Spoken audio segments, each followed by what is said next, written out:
It is normally 4-H fair time, but we're going to say it is 4-H fair time, and it is a time to think of 4-H and keep it in your mind.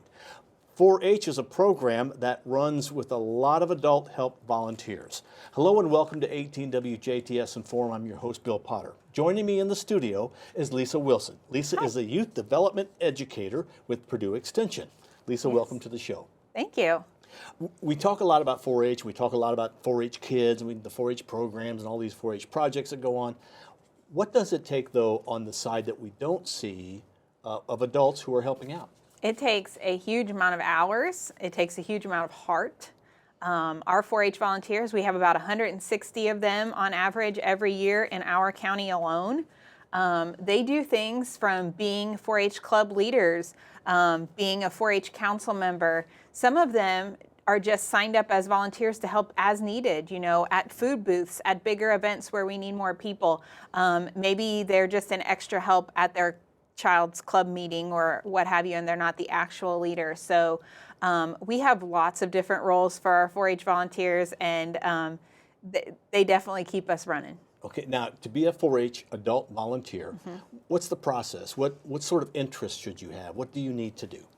So as far as the interests you need to have, you just need to have an interest in youth. You need to be interested in helping them learn and helping them discover, not doing it for them, but we really focus in the 4-H program on experiential learning and letting those kids learn, letting them fail, letting them find out on their own how to do things. So just guiding that process along, whether it is helping them with a project or working at a food booth and having them run the window where they have to count the change back and all that sort of stuff. Sometimes it's a little painful to watch, but they learn so much in that process. So as an adult, when you have a love for watching kids learn in that way and helping coach them along and learning their life skills, then being a 4-H volunteer is a good role for you.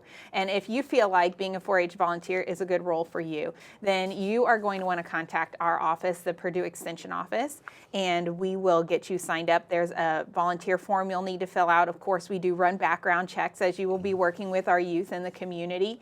And we may ask you a few questions, ask you what you're interested in, and find a good role for you if you don't already have a role in mind. And there's a little bit of training along with that, too. There is some training involved in that. There's training depending on what role that you are going to be joining in. And then there's also some training that's involved in just how we interact with our youth in a positive way and how we can protect our youth should any needs arise.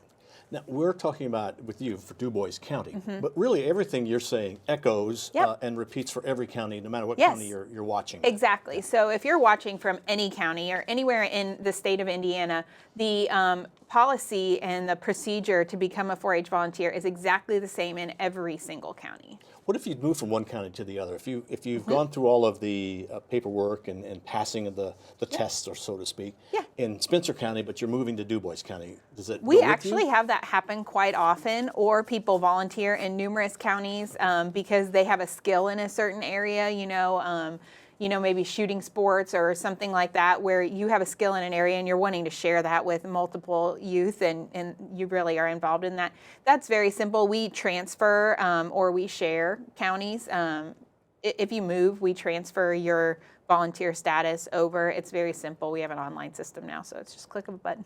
Okay, now, the 4-H Council is a group of adult volunteers, but it's, how do I say this? Is it part of Purdue Extension, or is it? How does that work? What's the connection with the 4-H Council and Purdue Extension? The 4-H Council is a group of about 15 4-H volunteers. So yes, it's part of Purdue Extension, but they help to govern, if you will, our 4-H programs. So I, as the educator, come to them sometimes with ideas, and they might say, that's a great idea, but what about if we do this? Or, oh, I'm not really sure that that's going to work. Can you tell me more? They're a great sounding board for me. They also help run a whole slew of things that happen. Our fundraising is run through the 4-H Council. So the 4-H Council, as we have donors who are wanting to give to our council, the council helps fund everything that happens in our 4-H program. So whether that is to help send kids to camp, or we, we've done some spark clubs that we offer at a very low price or sometimes free. Our 4-H, that's where that money comes from, is our 4-H council. 4-H council also, runs the entire fair. So, any events that are coming out there, 4-H council, it takes care of that. Our office does not. They do a great job, and it is all done on a volunteer status. There's also volunteers that are needed then to be adult leaders in 4-H clubs. And that's yet a different kind of a group.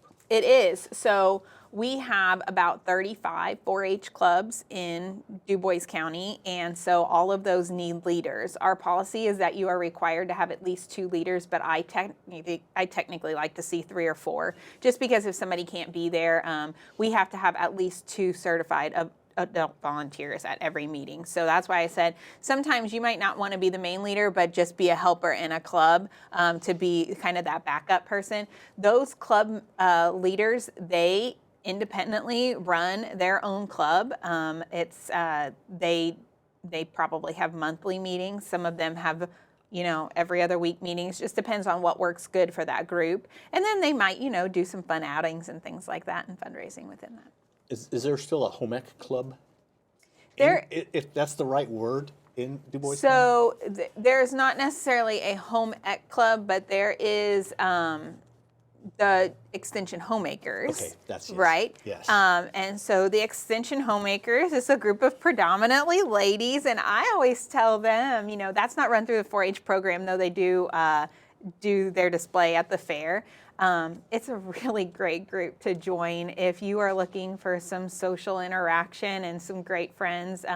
They just do some fun stuff. Those ladies, I enjoy going to their meetings because they just kind of remind me of simple life and being relaxed. And adults that want to be part of 4-H can do that. Yes. Or even in the extension program in Dubois County, there are volunteers that are needed. Right. Maybe on the ag side or things like that. Yes, yeah. So Purdue Extension in Dubois County is more than just the 4-H program. It is 4-H and Ag and Natural Resources and Health and Human Sciences and everything that encompasses. And so sometimes we need volunteers just for going out to do a program. We need extra hands, or we need people to help make a few things happen here or there. And obviously the more volunteers we have, the more we can make happen in our community. So certainly if you don't think 4-H and youth is your role, and let's face it, youth is not a good role for every person. That's not what works for everybody.